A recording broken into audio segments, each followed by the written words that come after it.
The storm was already screaming outside when the lights flickered in the hallway. Thunder cracked overhead like a warning. Evan Holt tightened his grip on the mop handle, glancing toward the ceiling tiles that shuddered slightly from the pressure drop. Daddy Lila whispered, her small hand slipping into his. "I don't like that sound." "I know, sweetheart." He knelt beside her, brushing wet curls from her forehead. "We'll be quick. Just have to check the east wing, then we're out of here." Okay, the emergency night shift wasn't supposed to be his. But when the call came, we're short again. "Evan, can you cover?" He said yes, like always. Rent didn't wait, and 6-year-olds didn't understand layoffs. Lila stayed close as they moved past darkened rooms and humming machines. This was the luxury wing of Briarcrest Care Facility, the kind reserved for the ultra-wealthy. Marble floors, silk curtains. Patients who'd once been titans of industry now lying silent behind thick glass and quiet monitors. He paused at the last room. Room 602. The nameplate beside the door read Charlotte Winslow. Even without the name, he'd have known. This room was always untouched. No family visits, no flowers, just silence. "Is she asleep, too?" Lila asked softly. "Something like that." She tilted her head. "Can I see her?" Evan hesitated. "We shouldn't." But then lightning struck nearby and the lights went out completely for a beat. Lila yelped and grabbed his leg. When the emergency lights buzzed to life, she was already tugging the door handle. Before he could stop her, the lock clicked open with an eerie softness. "Lila," he hissed. "We're not allowed in there." "But she's alone," Lila whispered, her eyes wide. "What if she's scared of thunder like me?" Evan opened his mouth to argue, but stopped. Something about the room pulled at him. Maybe it was the sterile stillness. Maybe it was the woman in the bed, pale and still beneath the warm light like marble carved into the shape of sleep. Lila crept in first. "Hi," she said gently, waving at the motionless figure. "I'm Lila. My daddy sings real good. He sang to Mommy before she went to heaven. I sing too." "Lila." She turned to him, eyes bright. "Can I sing for her?" He exhaled, glancing down the empty hallway. "Just one song. Then we go." Lila stepped closer to the bed. Charlotte Winslow didn't move. Her chest rose and fell with machine precision. Her face was striking even in stillness. High cheekbones, a faint scar near the temple, but her eyes remained closed, distant, gone. And then, without hesitation, Lila began to sing. "You are my sunshine, my only sunshine." Her little voice floated through the room, wobbly but sweet. Evan stood frozen, watching the impossible happen, watching his daughter fill the silence like it was a broken thing she could fix with melody alone. Outside, the storm howled, but inside there was only Lila. When the last note faded, the room fell quiet again. No flicker, no twitch, nothing. But above the bed, a machine beeped sharper now. Different. Evan turned to the monitor. For months, the brain activity line had been steady, unchanging. Flat, but not dead. Now it danced. Barely, but enough. "What?" he murmured. Behind them, someone cleared their throat. Evan spun around, nearly knocking over the mop bucket. A woman in a tailored navy coat stood in the doorway. Dark hair, pulled back, sharp eyes, clipboard in one hand. She looked like she belonged in a boardroom, not a care facility. "I'm Dr. Emily Rourke," she said, her voice calm but curious. "And you are?" I'm Evan." "Maintenance." He stepped in front of Lila instinctively. "I'm sorry." "We didn't mean I know who you are," she said. "You work quietly. Don't speak unless spoken to. Been here 3 years. Never late." He blinked. "That's accurate." She stepped into the room, gaze shifting to the monitors. "That's new," she said. "That's Spike. I don't know what happened," Evan stammered. "She just sang." "She sang," Emily repeated. "Yes, ma'am." Emily crouched beside Lila. "What's your name, Lila?" She answered, shy but steady. "You have a beautiful voice, Lila." The little girl beamed. Emily stood and looked at Evan. Her tone changed, more measured. "You know who she is." He nodded. "Winslow Industries. Tech magnate. Made the implantable neural net." "She is also my best friend," Emily said. "And I haven't heard her name spoken aloud in 6 months that didn't come with a chart or prognosis." "I didn't mean to." "You didn't break anything," Emily interrupted. "You may have started something." Evan frowned. "What do you mean?" She turned back to the monitor. "When the mind is locked away, sometimes emotion is the only key left. And you think, I don't know what I think, but I want you to come back. Tomorrow, same time, bring her." She gestured to Lila. "I'm not a therapist," Evan said. "I'm not even supposed to be in this wing." "Then we won't call it therapy," Emily said. "We'll call it music maintenance." He stared at her. "And Mr. Holt," she added as she turned to leave. "Yes, don't underestimate what your voice might do." She disappeared down the hall. Evan looked down at Lila. "Well, that happened." Lila grinned. "She liked my singing. I think a lot more than that happened." They looked back at Charlotte Winslow, who hadn't moved, but somehow the room no longer felt empty. It felt like the first note in a long-forgotten song. "Tell me again what you saw." Emily Rourke's heels clicked sharply against the tile as she paced the dim control room, arms crossed, gaze fixed on the paused surveillance footage. The screen showed room 602 frozen at the exact moment Lila Holt finished her song. In the lower corner, the brainwave monitor blipped just once but unmistakably. A flicker of light in a long stretch of nothing. Nurse Jean, arms folded across her chest, sighed. "Same thing you saw, Doctor." Girl sang. Machine danced. Maybe it's coincidence. Maybe it's a miracle. Who's to say Emily didn't blink? I don't believe in coincidence. Not in this place. Not with her. Jean softened. "You think she's coming back? I think someone finally spoke in a language her soul remembered." Emily rewound the footage. Lila's voice light as morning fog drifted through the speakers. "You are my sunshine." She paused it again. Evan stood near the door, hesitant but present like a man who'd forgotten how to take up space. Emily turned to Jean. "I want full access cleared for him and his daughter. Quietly, no memos." "Emily." Jean looked uncertain. "He's maintenance, not family. The board."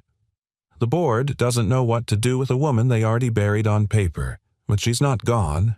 Not yet." Jean tilted her head. "You sure about this?" Emily's voice was soft but resolute. "I've never been more sure of anything." The next evening, Evan hesitated outside room 602, holding Lila's hand as if it were the only thing anchoring him. "You don't have to do this, sweetheart.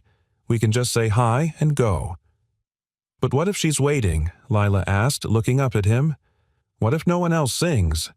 That silenced him. He opened the door. Charlotte lay, just as before, still silent, a painting without movement. But something about the room had changed. Warmer. Less sterile. Lila tiptoed in, pulling a small folded paper from her pocket. She placed it on the table beside the bed. "What's that?" Evan asked. "My sunshine drawing," she said, "so she doesn't feel cold." Evan swallowed. "That's beautiful, Lila." Lila climbed onto the chair beside the bed. "Can I sing the rainbow one today?" Evan nodded, and then, with the ease of a child who had no idea she was changing the world, she began. Somewhere over the rainbow, way up high. Evan didn't join in. He couldn't. His throat closed up around the memory of Grace, his wife, singing that very song in the kitchen barefoot, swaying to a tune only she could hear. He blinked away, the sting in his eyes. When the song ended, Evan stepped forward, brushing Charlotte's blanket straight. Her skin was pale, but not cold. Her hands, he noticed, seemed less rigid than before. And then came the voice behind him. She responds most during that one. Evan turned. Emily stood in the doorway, watching with quiet intensity. "How long have you been standing there?" he asked, startled. Long enough.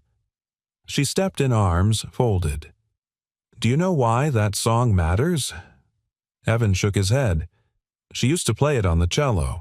Her husband arranged the version just for her. He died in a plane crash 7 years ago.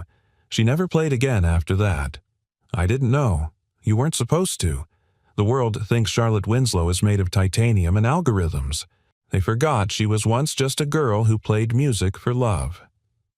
Evan's voice dropped. That's a hard thing to carry. All that silence. Emily looked at him. You know something about that, don't you?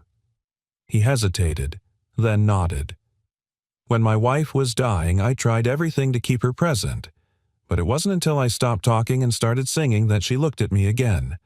Just for a moment. Like she remembered how to feel. Emily stepped closer, her tone softer. That's why she responds to your voice. And your daughter's. You're not trying to fix her. You're just with her. She deserves more than just a janitor and a 6-year-old with pitch. Emily smiled faintly. You're wrong. She needs exactly that. No expectations, no noise, just presence. There was silence for a beat. Then Evan said, Why are you trusting us with this? With her, Emily's gaze sharpened. Because for 6 months, nothing moved her. Not medicine. Not sound therapy. Not even me. She nodded toward the bed. But when your daughter sang, Charlotte's brain lit up like the first dawn in a long winter. Evan took a slow breath. What do you want us to do? Keep coming, Emily said. Same time. Just be who you are. Sing. Talk. Let her hear what life sounds like again. He looked at Charlotte, then at Lila, who was now humming to herself while drawing rainbows on the visitor clipboard. He exhaled. We'll come. Emily touched his arm. Evan, thank you. He met her eyes. For what? For reminding me that sometimes healing doesn't come from progress or power. Sometimes it comes from a lullaby. She turned to leave, then paused at the door. And, Evan, yeah. Don't underestimate the kind of love it takes to show up for a stranger every night and sing like they matter. That night, as rain whispered against the windows and machines hummed their soft rhythms, Evan tucked Lila into bed at home. She blinked up at him sleepily. Daddy? Yeah. Do you think she heard me? He kissed her forehead. I think she's starting to remember what hope sounds like. Outside, the storm had passed.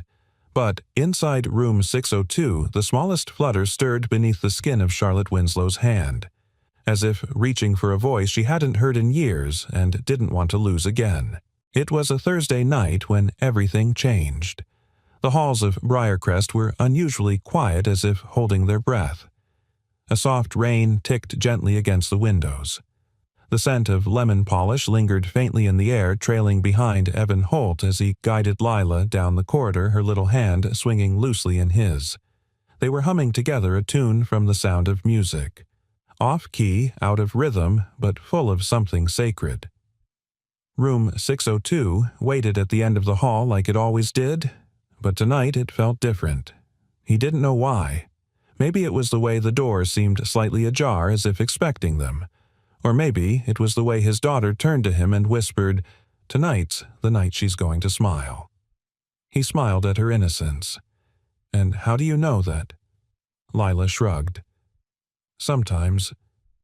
You just feel it in your belly." Evan opened the door. Charlotte Winslow lay still beneath the soft glow of the reading lamp. Her hair had been brushed neatly lovingly, and a fresh blanket covered her legs. The sunshine, drawing Lila had left 2 nights before, was taped to the wall now right beside the heart monitor. Someone had noticed. Someone cared. Lila climbed into her usual spot beside the bed. She reached for Charlotte's hand, small fingers gently curling around elegant, unmoving ones. "Hi again," she said like they'd been having tea yesterday. "We brought something new." Evan stepped forward holding his guitar. He hadn't touched it in nearly a year. Not since the funeral. But last night, after Lila fell asleep, he sat in the kitchen alone, strings trembling under the weight of memory.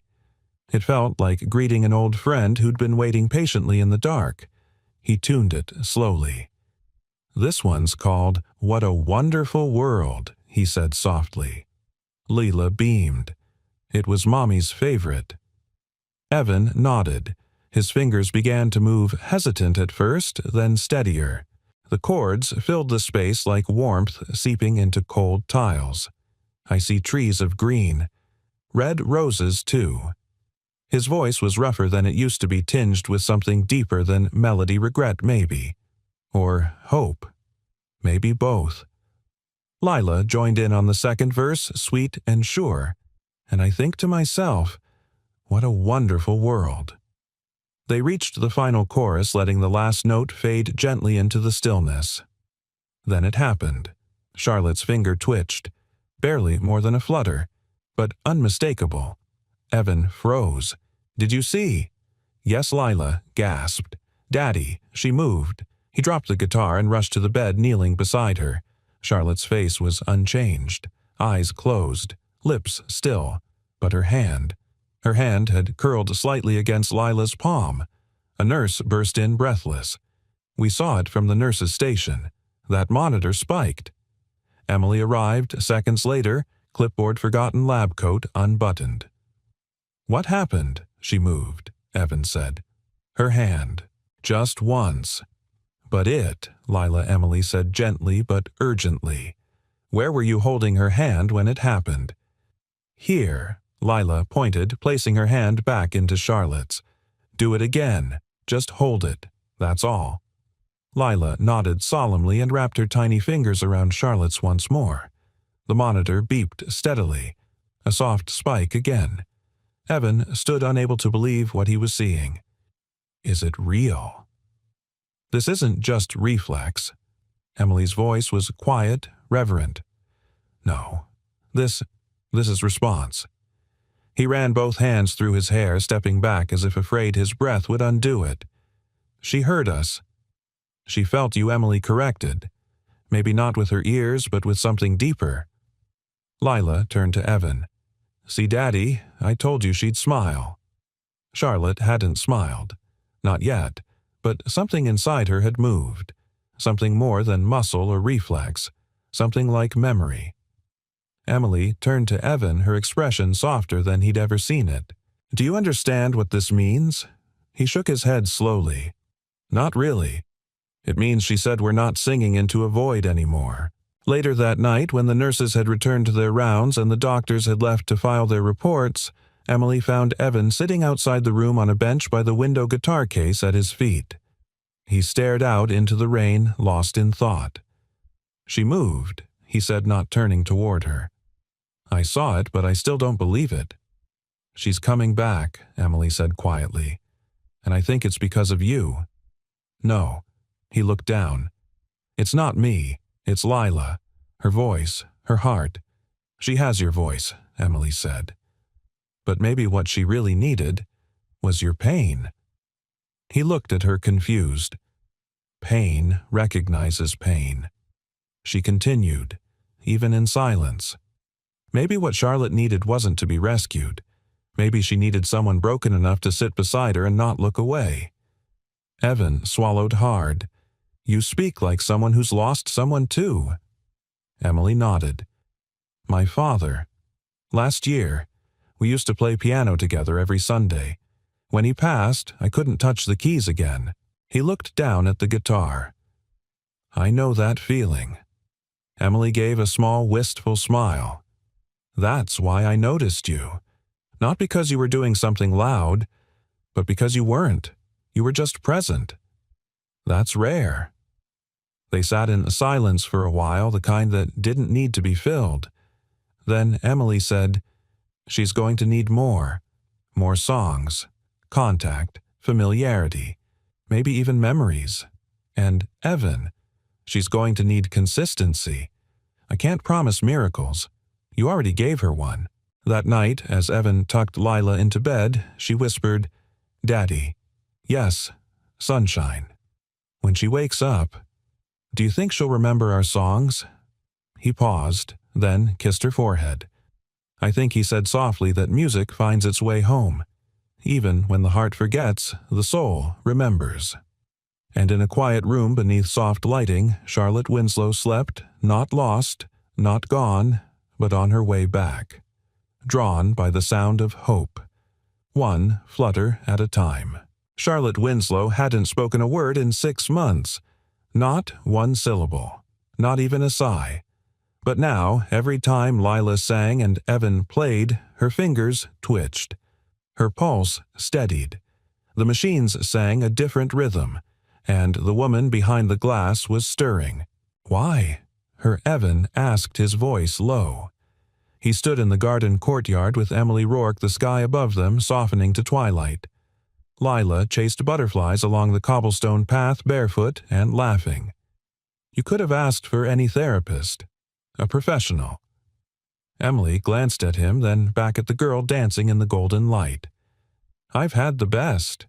Paid 7 figures for a sound therapy team from Zurich. They brought in harps, Tibetan bowls, AI-generated soundscapes. She smiled faintly, but nothing cracked through. And we did. With lullabies and an out-of-tune guitar. You didn't come in here to fix her, she said. You came in and stayed. That's what she's needed all along. Evan nodded slowly, still not quite believing the role he was now playing. She doesn't even know me. Emily's gaze sharpened, but her voice softened. That's where you're wrong. Later that night, after Lila was tucked into bed, Evan sat alone on his sofa, Charlotte's name echoing in his thoughts. He opened an old wooden box he hadn't touched in years. Inside were scattered mementos, a ticket stub from their wedding dance, Grace's last recorded voice message, and a folded letter she wrote before she passed. His hand trembled as he opened it. If music ever finds you again, Evan, let it take you. Let it remind you that loving someone isn't about how loud you shout, it's how gently you stay. The next morning, Evan brought the letter with him to room 602. He didn't plan to read it, he just wanted it nearby. Charlotte was lying still as usual, but her expression was subtly different, less frozen, more peaceful. The monitors pulsed steadily. He set up his guitar, but before playing he simply said, "Can I tell you a story?" He didn't know if she could hear him, but he talked anyway. My wife's name was Grace. She was the kind of woman who made quiet feel like home. She used to hum while cooking, even if it was just mac and cheese. Said silence made her nervous. I never understood that until she was gone. He chuckled softly. Funny thing is, she never got to hear me sing in public. I always said I wasn't good enough. She always said the people who sing for love are already better than the ones who sing for applause. His eyes moved to Charlotte's face. You remind me of her, you know. Strong, beautiful, but carrying a silence too big for one heart to hold. He picked up the guitar and started plucking the chords of Moon River. His voice was gentle, wrapped in memory. When he finished, he leaned forward and whispered, "Wherever you are, if you're listening, we're still here." Elsewhere in the city, in a marble office that smelled of money and cold coffee, Gabe Turner scrolled through reports on Charlotte's condition. She's stable, his assistant said, but there's been some changes. He narrowed his eyes. What kind of changes? She's responding. Slightly. The neural scans show activity. Gabe leaned back, jaw tight. That's not the plan. You want her to stay unconscious. I want control of Winslow Technologies before the board reconvenes in 3 weeks. If she wakes up now, everything resets. The assistant hesitated. She's not awake, just reactive. Gabe's voice dropped to a near growl. Keep me updated and find out who's been near her. I want names. Back at Briarcrest, Charlotte stirred in the quiet. Inside her mind, it was still mostly dark. But there were echoes now of laughter, of lullabies, of something soft brushing against the hardened edges of memory. She saw flashes a girl's voice, a man's warmth, a melody that pulled at something buried. And a single moment kept rising above the rest, Lila's small hand in hers. That evening, Emily pulled Evan aside. She used to play cello, she said. Did you know that Evan shook his head? She started when she was 6, By 16, she was playing at Carnegie Hall, but after her fiancé died, she stopped, sold the cello, said music made her feel too alive to survive it. That's— Evan searched for words. That's exactly what grief feels like.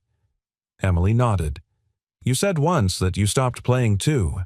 I did, he said. After Grace passed, I boxed everything up.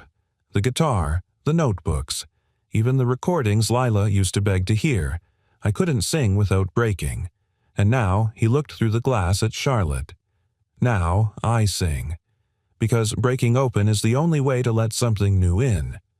Emily placed a hand on his arm. Then maybe that's what she needed. Not perfect notes. Just someone brave enough to sing while broken. As Lila sang again that night this time, a shaky rendition of La Vie en Rose, Charlotte's lips parted slightly. It wasn't a word. Not yet. But it was breath. And for someone once locked in silence, that was the first line of a song waiting to be sung. Sometimes Evan whispered his voice tight with wonder. It's the quietest voices that carry the farthest. Charlotte didn't move, but a single tear slipped from the corner of her eye, and Evan knew she was coming back, note by note, memory by memory, and maybe, just maybe, love was louder than silence after all. The boardroom at Winslow Technologies was made of glass and shadow. The city stretched endlessly outside, gleaming like ambition in the dark. Inside, it was colder, sleeker, sterile. Gabe Turner stood at the head of the conference table, fingers resting casually on a file labeled Charlotte Winslow Medical Proxy and Executive Continuity Clause. The reality is simple, he said, voice calm, razor sharp. Charlotte's condition remains unchanged. Her company cannot survive in limbo. Around the table, men and women in expensive suits exchanged glances. Some nodded, others hesitated. A gray-haired board member cleared his throat. We've been here before, Gabe. You said that 2 months ago. Gabe smiled thinly. And I was right. The market is losing confidence. We need a clear leader. And you think that should be you? I think he said Charlotte would want what's best for the company. I've been her right hand for over a decade. Another board member leaned forward. What if she wakes up? She won't. The room fell quiet. He said it with certainty. Finality. But back at Briarcrest, something very different was happening. Evan was helping Lila brush her hair in the mirror of the care facility's family lounge. She had insisted on braiding it tonight like a real singer, she said. Her butterfly clips were uneven, but she wore them like diamonds. Daddy, she asked, peering up at him through the mirror. Do you think she remembers my name? He paused. I think she's trying to. Lila turned. Can we sing the Sunshine Song again? He smiled. Always. They entered room 602 together. Charlotte lay as before, but tonight her chest rose and fell with a different rhythm. Slower. Calmer. A nurse was already inside checking her vitals. She looked up as they entered. She's been more reactive today, she whispered. More eye movement. Her grip reflex is stronger. Evan nodded hope, pressing behind his ribs like a tide. He set the guitar gently on the chair, then sat beside Charlotte's bed. Lila pulled her tiny stool next to him. As they began the familiar tune, something shifted in the room. Charlotte's head turned just slightly toward the sound. Her eyelids fluttered. Evan stopped mid-strum. Did you see that he breathed? She's listening, Lila whispered. The nurse moved closer, eyes wide. I'll alert Dr. Rourke.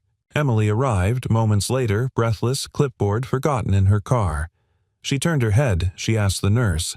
Yes, and her pupils tracked. Light response is intact. Emily moved to Charlotte's side, voice low but vibrant. Come on, Char, you're almost there. One more step. Evan watched, stunned. How long until she can actually speak? Emily's voice was careful. There's no timeline. But this is the biggest sign yet. Then from the doorway came an unfamiliar voice. Well, isn't this a touching little miracle? Everyone turned. Gabe Turner stood there immaculate in a dark tailored suit, one hand in his pocket, the other holding a sleek black folder. Emily stiffened immediately. "What are you doing here? I had a meeting with the facility director. Thought I'd stop by." "Check in." "No press allowed in this wing," she snapped. "You know that." "I'm not press," he smiled. "I'm the acting vice chair of Winslow Technologies. And Charlotte Winslow is still legally under corporate guardianship. I have full visitation rights." Evan moved instinctively in front of Lila. She doesn't need corporate visitors. She needs quiet. Gabe eyed him with disinterest. "And you are Evan Holt." "The janitor," Gabe smirked. "How poetic." Emily stepped forward. "He's the reason she's responding." Gabe raised an eyebrow. "Is that so?" Lila, without hesitation, walked up to him. "She moves when we sing." He looked down at her, surprised. "That right?" She held my hand, too. For a brief second, something flickered in Gabe's expression. Discomfort. Regret. Then it vanished. "I'm glad you're enjoying your little duet," he said coldly. "But let's not forget this isn't a fairy tale. It's a billion-dollar company on the brink." Emily narrowed her eyes. "And what are you afraid of, Gabe? That she might wake up and remember what you did?" He didn't answer. Just turned slowly toward Charlotte's bed, his expression unreadable.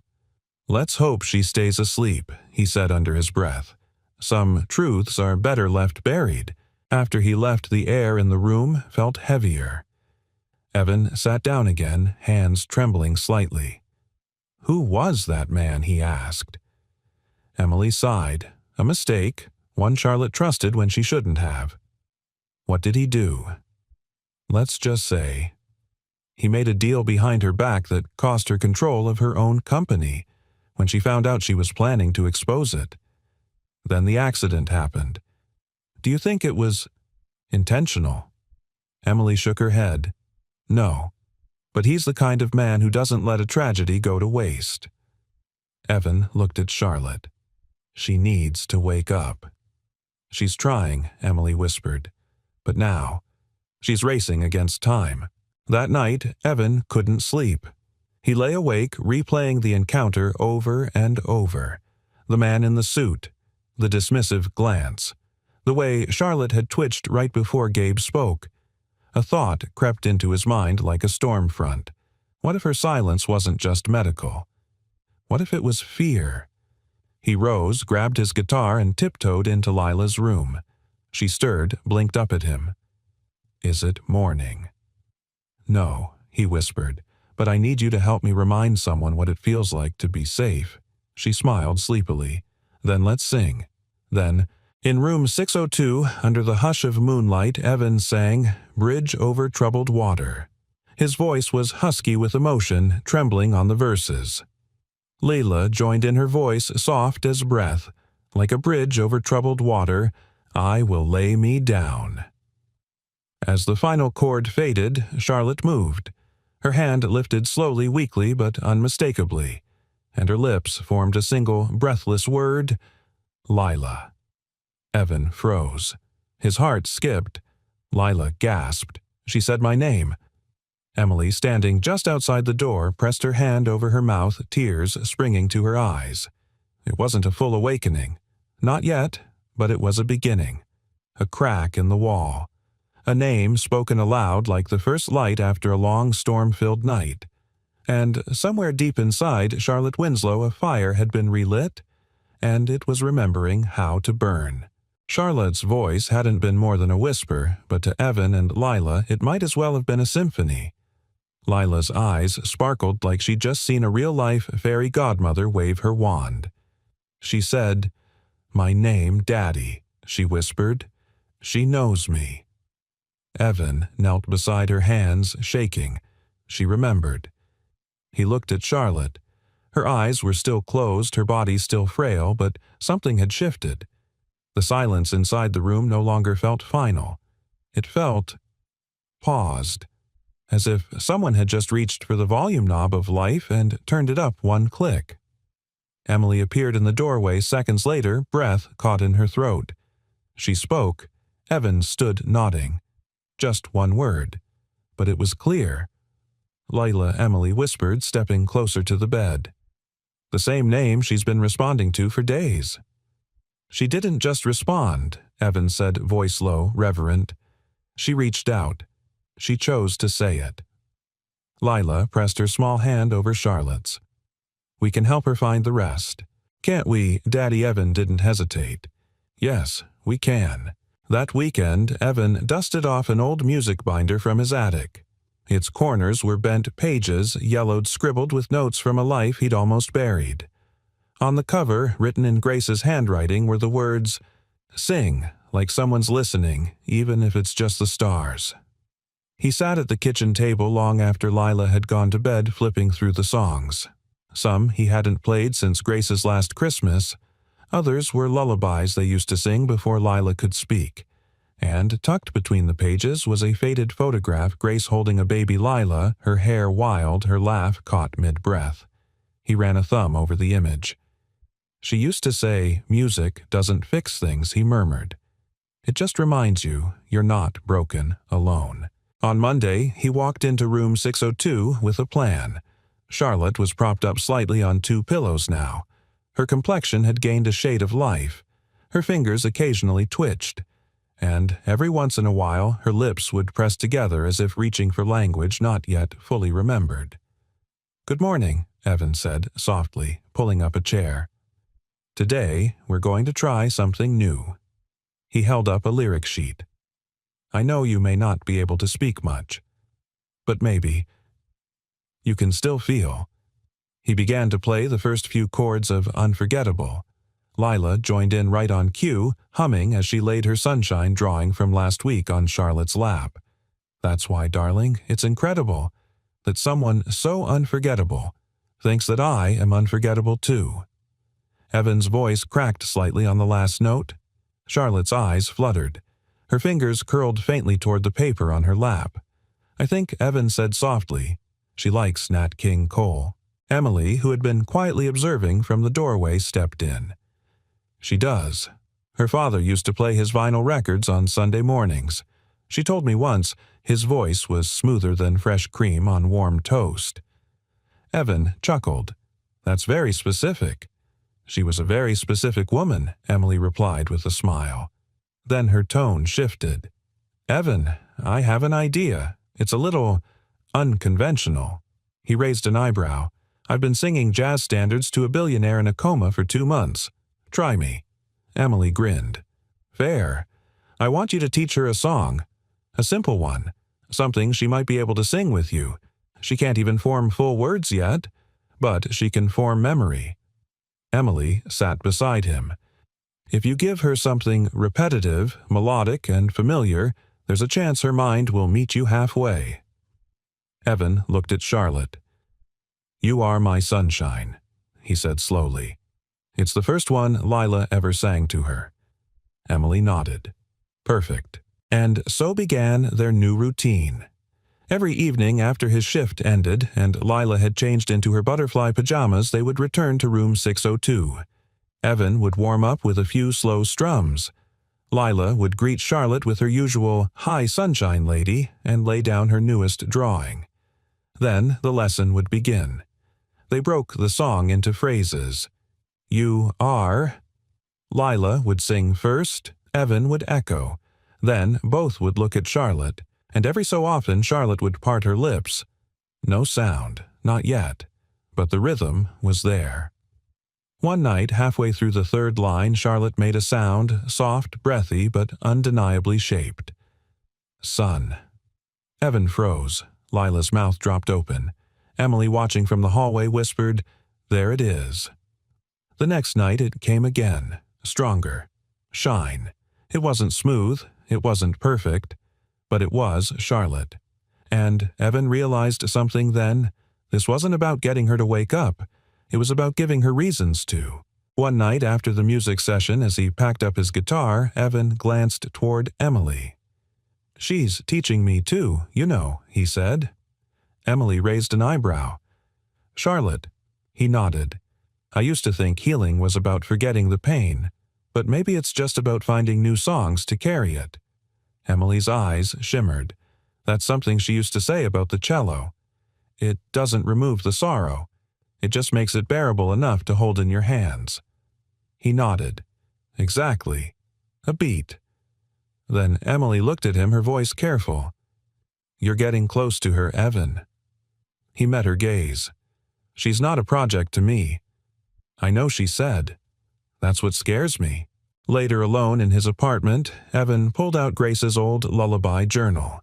He added a new page at the end. In shaky, ink-smudged letters, he wrote, "For Charlotte, because some people wake us up, even before they open their eyes."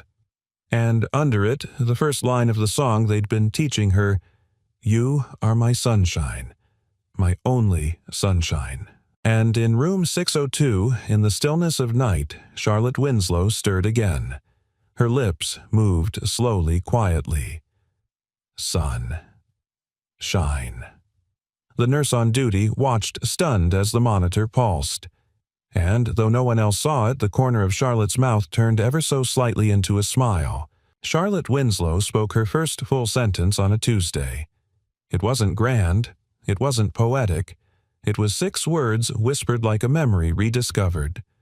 Please. Don't stop the music. Evan dropped the guitar pick. Lila's eyes widened. She talked again. Emily, standing in the doorway with her hand clutched over her chest, nodded slowly. She's crossing back. Charlotte lay in bed, eyes still closed, but her lips parted again. Sing it. Again. Evan's voice trembled as he picked up his guitar. Anything you want? Lila leaned in, eyes shimmering. Sunshine Charlotte didn't reply, but her hand reached slightly toward Lila's voice, trembling with effort. That was all they needed. And so they sang. You are my sunshine, my only sunshine. By the time they reached the final note, Charlotte's lips moved with them. The words weren't fully formed, but the melody was there, etched into her. That night, Evan sat outside room 602 longer than usual. The stars overhead blinked like quiet witnesses. Emily joined him, coffee in one hand, a clipboard in the other. She's waking, Evan said, voice low. She is. But not just because of us, he added. Because of her. Because something inside her wants to fight. Emily nodded. Charlotte was never afraid of storms. She was just tired of weathering them alone. The next morning, Charlotte opened her eyes. Fully. No flutter. No brief flash. She blinked against the light lips' dry chest rising with a strained breath. The nurse on duty gasped and called for Emily. Within minutes, a team was in the room checking reflexes, running vitals, documenting everything. But through it all, Charlotte's eyes kept searching the room. Not for a doctor. Not for a machine. She whispered, "Where's the little girl?" Emily bent closer. Lila Charlotte nodded slowly. And the man. I'll call them Emily, said, smiling through tears. They'll come, and they did. Evan and Lila arrived just after noon, when Lila stepped into the room and whispered, "Hi, sunshine." Lady Charlotte's lips curled into the faintest smile. Lila ran over and hugged her arm. Charlotte whispered, "Thank you for singing me home." Lila beamed. You remembered. But outside the warm cocoon of room 602, the world was shifting. Gabe Turner arrived that evening armed with press clippings board signatures and a legal team. "She's awake?" he asked, tone flat. Emily stood in the hallway, arms folded. "Yes." "Has she spoken?" "Yes." "Can she sign documents?" "Not yet." Gabe smiled coldly. "Then she's still legally incapacitated, and I'm still acting CEO." Evan stepped into view. "She knows what you did." Gabe turned, eyes narrowing. "You again. I'm not going away." Gabe stepped closer, his voice like ice. "You're a janitor who got lucky. Don't confuse presence with power." Evan didn't flinch. "Funny thing about music, it doesn't care who you are. It only cares if you mean it." "You're a liability," Gabe said sharply. Your daughter this fairy tale of healing. It won't last. And when she forgets again, which she will, you'll be gone, and I'll still be standing." Emily stepped between them. "You won't get to her this time. You can't stop what's legal." She didn't blink. "But I can delay it." And she did. She filed for an emergency injunction to stall the board's final vote for 14 days, citing Charlotte's sudden recovery and pending medical reassessment. The board was rattled. Gabe fumed, and Charlotte, still weak but aware, watched the storm unfold from her hospital bed. That night, Lila sat beside Charlotte, coloring quietly. Evan stood nearby, tuning his guitar. Charlotte's voice was faint but clear. "Is he going to take my company?" Evan sat beside her. "He's trying. I can't fight him yet," she said. "I'm not strong enough." "You don't have to be strong all at once," Evan said softly. "Just strong enough to take one breath, one word, one note." Charlotte turned her head to him. Her eyes, though tired, held something sharp again.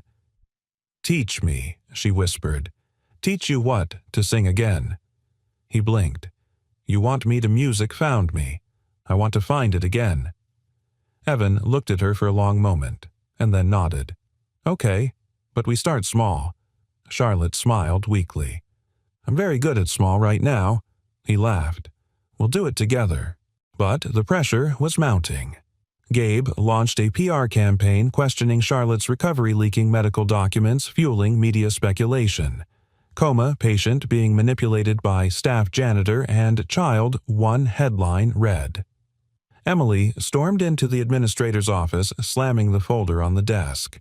"This is character assassination." The administrator, older and wearied by politics, simply said, "We need proof she's competent." Publicly. Emily stepped out of the office, rage burning beneath her professional calm. She found Evan in the hallway. "I need you to do something crazy," she said. He looked up, wary. "Define crazy. Sing with her. On camera. Love." Evan's eyes widened. "Emily, she can't sign a document yet. But if she sings, if she shows them she's emotionally and mentally present, it's proof." Evan hesitated. Emily stepped closer. "She found her way back because of your voice.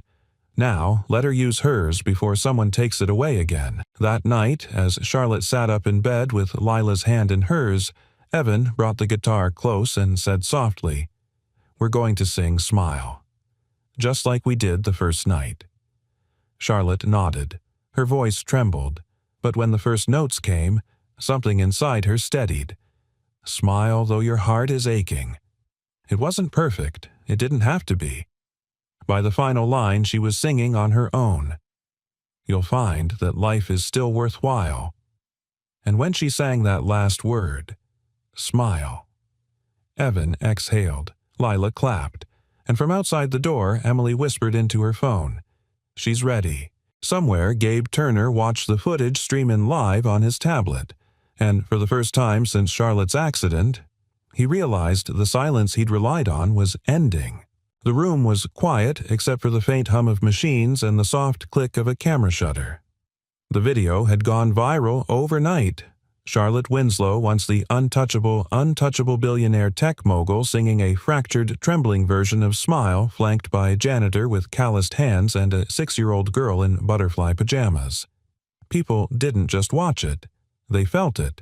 Something in her voice, so fragile yet full of fire, cracked open the part of the world that had long stopped believing in second chances. By morning, hashtags like Yi Chiwash Charlotte Sings, Yi Chiwash Sing, Her Back, and The Sunshine Girl flooded social media. But inside Room 602, none of that mattered. What mattered was that Charlotte was awake. Truly awake. Her eyes tracked faces now. Her speech, though slow and gravelly, was coherent. Her memories, piece by piece, were returning. And the first thing she asked for that morning, before water, before a mirror, before her phone, was her cello. Emily entered with a soft knock, holding a tablet in one hand and a thick manila folder in the other. "I've got the legal team prepping statements," she said. "The board is split. Gabe's cornered, but he won't go quietly." Charlotte, propped up in bed, looked smaller than her legend. But her eyes were razor-sharp again. "He won't dare push while the public is watching," she said, voice hoarse but steady. "He's a shark, not a fool." Evan leaned against the wall, arms folded quietly, watching her reclaim herself inch by inch. "You should rest," he said gently. Charlotte turned to him, lips quirking. "Rest is for people who've never been buried alive." Lila piped up from the corner where she was coloring a picture of 3 people holding hands under a sun. "You weren't buried. You were just asleep inside your own story." Charlotte looked at the child, and something in her face softened. Then, "Thank you," she whispered, "for singing me out of it." Lila beamed. "Wanna hear my new song?" Before Charlotte could answer, Emily cleared her throat. "Before we burst into encore performances, there's something else." She handed Charlotte the folder. Charlotte opened it, her gaze scanning quickly. "Gabe filed an emergency motion," Emily explained. "He's trying to freeze your voting rights. Says your mental state is unstable." Charlotte didn't flinch. "When's the hearing?" 48 hours. Charlotte closed the folder. "Then I guess I've got 48 hours to remind the world exactly who I am." That night, as twilight draped itself over the courtyard behind the care facility, Evan found Charlotte sitting in a wheelchair by the fountain. The breeze caught in her hair. Her eyes were focused but distant. "Beautiful night," he said, approaching slowly. "Feels like the kind of night that used to mean something," she replied, "before time got strange." He took a seat beside her. Charlotte glanced at him, her voice softer. "Why did you keep coming?" Evan looked up at the stars. "Because I know what it's like to be surrounded by sound and still feel invisible." She tilted her head. "I watched my wife disappear into silence, one breath at a time. I sang to her until the last moment, not because I thought it would change anything, but because I couldn't let her leave without knowing she was still worth singing to." Charlotte swallowed emotion, tightening her throat. "And you did the same for me." He nodded. "You didn't ask for a stage. You just needed someone to stay in the room." They sat in silence for a while. Then she whispered, "Can I tell you something crazy? Please do." "I heard you," she said, voice trembling. Not the words, but the weight. "Your voice." Lila's voice. It felt like someone knocking on the walls of my prison, whispering, "You're still here. You're still wanted." Evan blinked, breath-catching. I didn't think anyone was on the other side of the glass. Charlotte turned to him, eyes brimming. "Sometimes the people closest to us aren't the ones who save us. Sometimes it's the ones who show up with nothing but honesty and a guitar that isn't even in tune." He laughed, then grew serious. "You saved something in me, too." She reached for his hand. "Then let's save each other." The next day, Charlotte requested a piano be brought to the facility's common room. "It's time," she said. "I need to speak to the board." But not with a speech. Emily was hesitant. "You sure it's a big swing?" Charlotte looked up, voice clear. "They took my silence and turned it into strategy. I want them to hear my voice the way it was meant to be heard." The care facility transformed overnight. The common room was rearranged into a small stage. Folding chairs were set up. A mic stand adjusted. A grand piano was wheeled in with delicate precision. Patients, nurses, journalists, and board members filled the room. Charlotte entered slowly, walking with support but head held high. She wore no makeup, no jewelry, just a navy blouse and the truth in her eyes. Evan stood beside the piano, guitar slung over his shoulder. Lila sat front row, swinging her feet. Charlotte took the mic. "I'm not here to talk about business," she said. "I'm here because music remembered me when the world didn't." She sat at the piano, fingers trembling but present. Then she nodded to Evan, and together they played. "Moon River," she sang, broken, imperfect, breathtaking. Her voice cracked on the second verse. Evan picked it up. Then she returned stronger. Two drifters off to see the world. By the time they reached the final line, the room was breathless. Charlotte looked up. "Ladies and gentlemen," she said, voice steady, If I can do that, I can run a company." The board stood and applauded, not for performance, for presence. Later that evening, after the room had emptied and the piano had gone still, Charlotte sat beside Evan in the hallway. "I think I'm falling in love with the man who sang me back to life," she said. Evan looked at her heart loud in his chest. "That's funny," he replied, "because I think I'm falling for the woman who remembered how to sing." Charlotte smiled. Not for the crowd, not for the board, but for the first time, just for herself. The morning after the performance, silence took on a new shape at Briarcrest. It wasn't heavy anymore. It wasn't hollow. It was earned. Charlotte Winslow sat at the edge of her hospital bed dressed in real clothes for the first time in months, pressed gray slacks, soft blue blouse, her mother's pendant around her neck. The sunlight filtering through the window caught the silver in her hair and the determination in her eyes. She looked at her reflection and said aloud, "You are still here." No tremble in her voice now, no hint of hesitation. She stood slowly but steadily and turned to face the nurse. "Tell Dr. Rourke," she said, "I'm ready." 2 hours later, she entered the Winslow Technologies boardroom on her own 2 feet. No wheelchair, no assistant, no press, just Charlotte. And the silence that followed her was not disbelief. It was respect. Gabe Turner was already there, seated at the far end of the table, flanked by 2 legal advisors and a manufactured smile. He stood when she entered, slow and deliberate. "Well," he said smoothly, "this is unexpected." Charlotte met his gaze. "And overdue." A board member, Mr. Tanaka, leaned forward. "Miss Winslow, She held up a hand. "Let me be clear. I'm not here to perform. I already did that.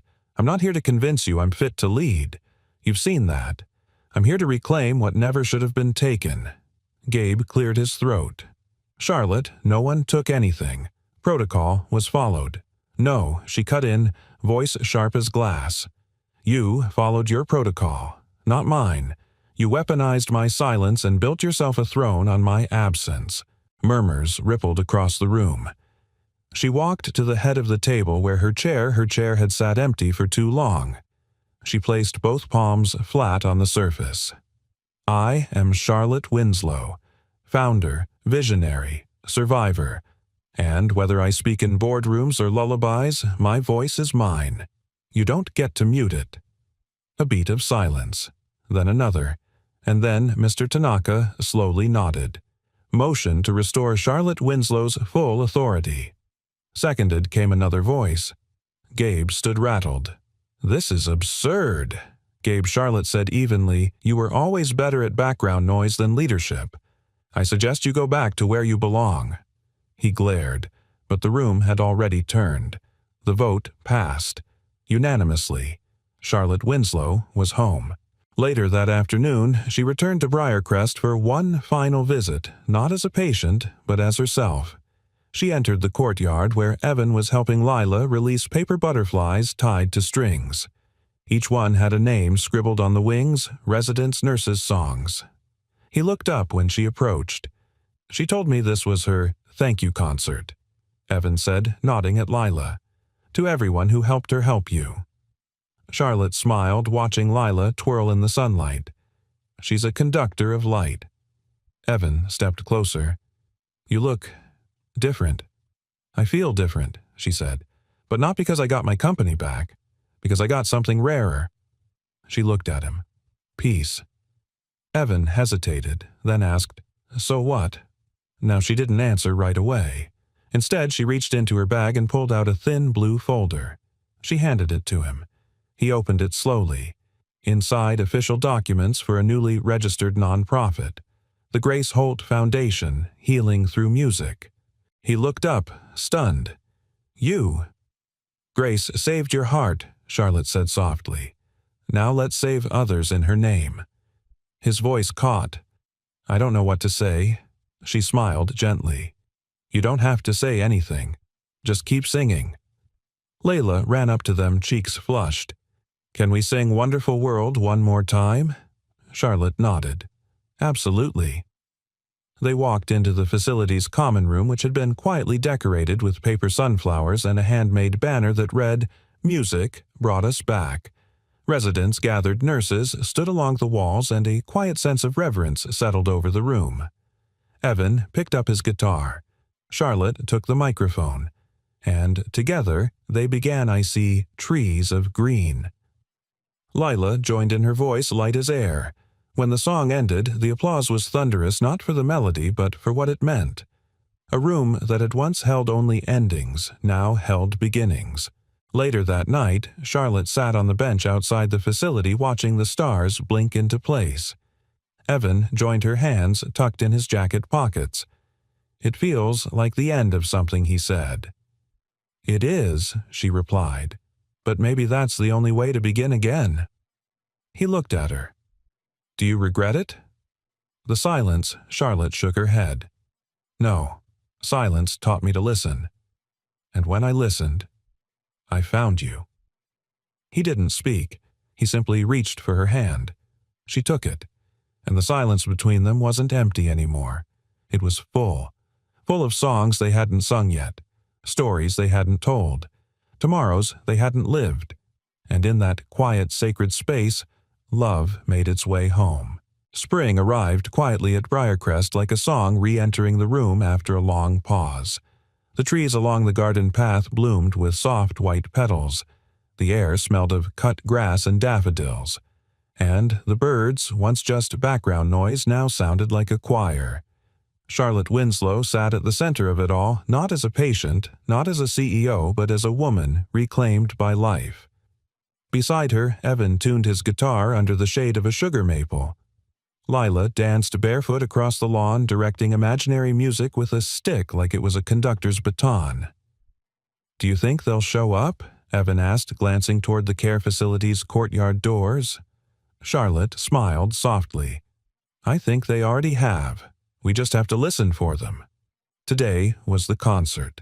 Not for publicity, not for shareholders, but for them, for the ones who had watched quietly as the impossible unfolded. The nurses who had changed bedpans at 3 a.m., the janitors who never questioned why Evan lingered in room 602, the residents who whispered she moved today like it was sacred news. This was for them. Inside the common room, folding chairs had been arranged in a half circle. White string lights were draped along the windows. A banner, hand-painted by Lila and the residents, hung crookedly above the small platform, "An afternoon of music and miracles." The crowd began to filter in, wheelchairs rolling softly, canes tapping the floor, a few walkers creaking like loyal old companions. Nurses passed out programs written in childlike handwriting. "Welcome. Today we sing for love, for healing, and for second chances." At exactly 2:00 p.m., Charlotte stepped onto the platform. The room fell still.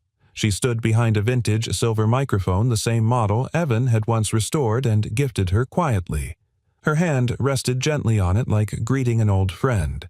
Her voice, when it came, was clear. "Today isn't about what we lost. It's about what we found through silence, through song, through each other." She paused. Her eyes shimmered. "When I was asleep, I thought I was gone. But a little girl sang to me like I was still here. A man played music like the world hadn't given up on me. And because of that, I came back." Soft gasps, quiet sniffles. Charlotte smiled. "And now I'd like to sing with them." Evan joined her on stage, guitar in hand. Lila stood between them, holding her stuffed giraffe like it was sacred. Their first song, "You Are My Sunshine." But this time, they all sang it together. And this time, Charlotte didn't miss a word. After the applause, raw and thunderous in its emotion, Evan stepped to the mic. He cleared his throat. "I used to think healing was something that happened quietly, if it happened at all. But I was wrong." He turned to Charlotte. "Healing sings, sometimes in lullabies, sometimes in tears, and sometimes in the sound of someone whispering your name after months of silence." He stepped back. Charlotte placed her hand on his shoulder. "There's one more song, one we'd like to play. Not for you, but with you. She gestured to the crowd. Music isn't a performance, it's a conversation. She turned to Lila. Would you do the honors? Lila beamed and held up her hand. One by one, the staff and residents joined in on the final number, What a Wonderful World. The lyrics filled the room like sunlight through a stained glass window. I hear babies cry. I watch them grow. They'll learn much more than I'll ever know. Evan's strumming anchored the melody. Charlotte's voice carried its grace. And Lila, pure and uninhibited, soared.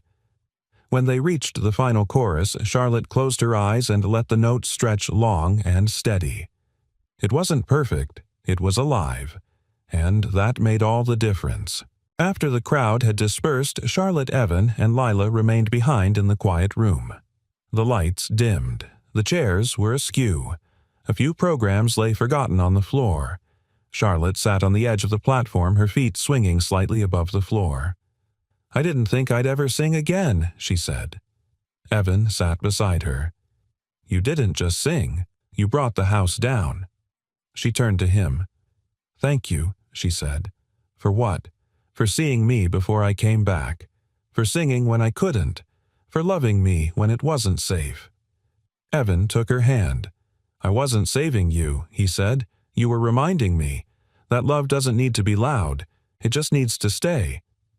Lila skipped over, plopping down beside them. Can I say something? Charlotte smiled. Of course. I think we should sing forever, Lila said. Like, even when we're sad or tired. Even when there's no one listening. Evan ruffled her hair. That's the smartest thing I've ever heard.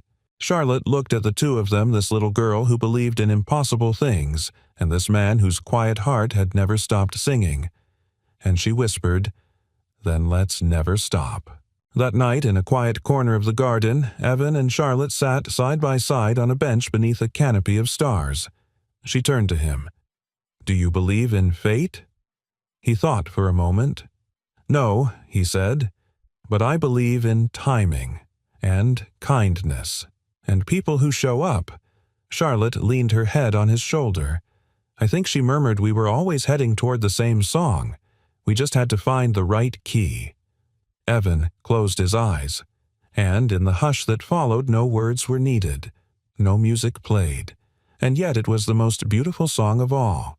1 year later, music returned to the halls of Briarcrest, not from speakers or televisions, but from room 602 itself. Charlotte Winslow sat in the garden courtyard beneath a sky so blue it felt like it had been painted for the occasion. A cello rested in her lap, her fingers gently cradling the neck like it was something sacred. It had taken a year of therapy tremors and tears, but today, she would play again. A few feet away, Evan strummed a familiar progression on his acoustic guitar, the chords soft and warm. His movements were relaxed, but his eyes never left her. And Lila, now 7 and growing fast, twirled in the sunlight, her laughter like wind chimes as she wove between folding chairs and bouquets of wildflowers. The residents of Briarcrest were gathered again, just as they had been before, some in wheelchairs, some standing with walkers, many with hands folded in their laps and eyes ready to weep. At the center of it all stood a handmade banner fluttering slightly in the breeze. An afternoon of music and miracles. Part 2. Charlotte leaned into the mic. A year ago, I was silent. I was a ghost behind glass. But someone reminded me that music doesn't ask for perfection. It just asks for presence. She turned toward Lila, and someone else reminded me that love doesn't knock, it sings. Lila waved from her seat in the front row, her grin big enough to split the sky. The trio took their places. They opened with You Are My Sunshine, now their signature, but this time Charlotte's cello joined the melody, adding a voice that had been missing for far too long. Then came Can't Help Falling in Love, a request from one of the older residents. And finally, as the light turned golden and the air quieted like a prayer, they played Smile. Charlotte's bow moved slowly, elegantly, her tone filled with everything she couldn't say in words. Evan's voice was steady, deep, carrying warmth like a blanket. You'll find that life is still worthwhile. If you just... Charlotte's cello lifted the final note soaring gently into silence, and when it faded, the room erupted, not with clapping or shouting, but with stillness and then soft sobs. Because everyone understood, something extraordinary had just happened again.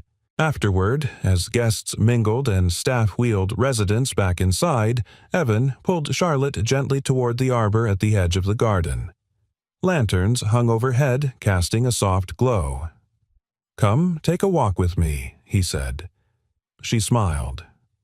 "Only if you promise not to sing Moon River again in front of this many people."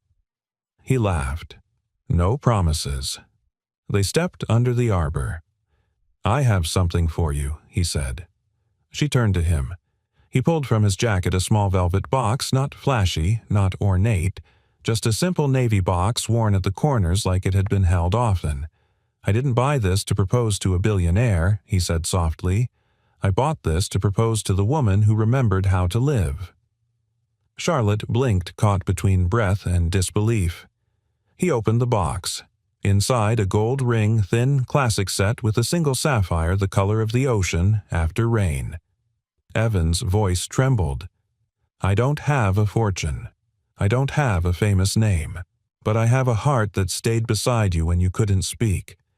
And if you'll let me, I want to stay beside you for every word, every song, every silence still to come." Charlotte didn't say anything at first. She just stared at him. Then, slowly, tears filled her eyes. And she whispered, "You didn't just sing me back. You taught me that, even after everything, I am still worthy of love." He nodded, emotion tightening his jaw. So Charlotte took the ring from the box, slid it onto her own finger, and said with a trembling smile, "You're not asking me to marry you, Evan. You're asking me to come home. And I've already said yes." The applause that followed came not from the audience, but from the open window where Lila had been watching, hands clasped under her chin. She said yes, she shouted.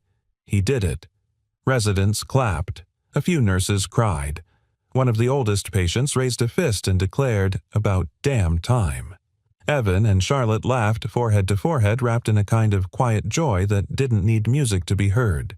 That night, as the sun dipped low and lanterns flickered in the wind, Charlotte stood before the gathered crowd one last time. Evan beside her, Lila on her hip. She looked around at the faces who had witnessed the impossible, not just her return, but the rise of something even greater. "I used to think a legacy was something you built in boardrooms," she said. "But now I know. The truest legacy is love. The kind that shows up, the kind that sings, the kind that never leaves even when no one's watching." She turned to Evan. "This man sang to me before he knew my name. This girl gave me drawings before she ever asked for anything in return. And together, they taught me that home isn't a place. It's a promise." And with that, the three of them bowed. Not as performers, not as survivors, but as a family. 1 year, one voice, one girl, one song, and 1,000 lives changed by a melody whispered into silence. If you're reading this and wondering if it's too late for you, if your silence is too deep, or your sorrow too loud, remember this. Sometimes the smallest voice is the one that sings us back, and sometimes that voice becomes the soundtrack of a brand new life. And now I'd love to hear from you. What part of this story moved you the most? Was it Evan's quiet loyalty, Charlotte's journey of healing, or the little girl whose voice changed everything? Let us know in the comments, and while you're there, tell us where you're watching from. We've seen beautiful souls tuning in from all over the world, and your presence means everything. And if this story touched your heart, please consider subscribing to our channel so you never miss the next story that just might change your day or even your life. We believe that kindness, love, and hope are the most powerful things we can share with one another. Don't forget to hit that like button, share this video with someone who needs a little light today, and turn on the notification bell so you're always the first to feel inspired. From all of us here, thank you so much for watching. Your time, your heart, and your support keep this channel alive, and we're so grateful to have you with us on this journey. Until next time, keep believing in second chances, and keep singing.